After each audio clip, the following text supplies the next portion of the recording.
October மாதம் 26 சனிக்கிழமை எபேசியர் 4வது அதிகாரம் 7-16 உள்ள இறைவசனங்கள். மனிதருக்கு பரிசு வழங்கினார் என்று மறைநூல் கூறுகிறார். என்ன பரிசு வழங்கினார்? தம்மையே பரிசாக வழங்கினார். அது என்னவென்றால் அது 15வது வசனம் சொல்லுகிறது, அன்பின் அழைப்பில் உண்மையை பேசி தலையாய கிறிஸ்து போன்று எல்லாவற்றிலும் நாம் வளருவோம்.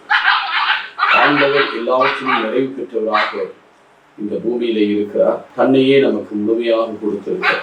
அவருடைய கொடைகளை கொடுத்திருக்கிறார். அவருடைய கிருபையும் அவருடைய மன்னிப்பையும் சமாதானத்தையும் ஆசீர்வாதத்தை நமக்கு கொடுத்திருக்கிறார். நாம் இறைவனிடத்திலே தீமை வென்று, பாவத்தை வென்று, சாபத்தை வென்று, சாவு வென்று அவருடைய பிள்ளைகளாக வாழ அதற்குரிய கொடைகளையும் கடைகளையும் நிறைவாக நம் மீது புரிந்திருக்கிறார். இந்த நிறைவான ஆசிரியை பெற்று அவருக்குள்ளே நம்மை முழுமையாய் ஒப்புக் கொடுப்போமா?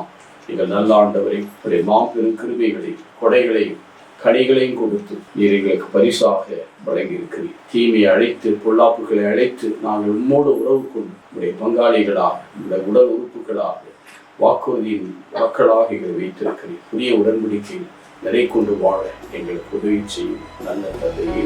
ஆமென்.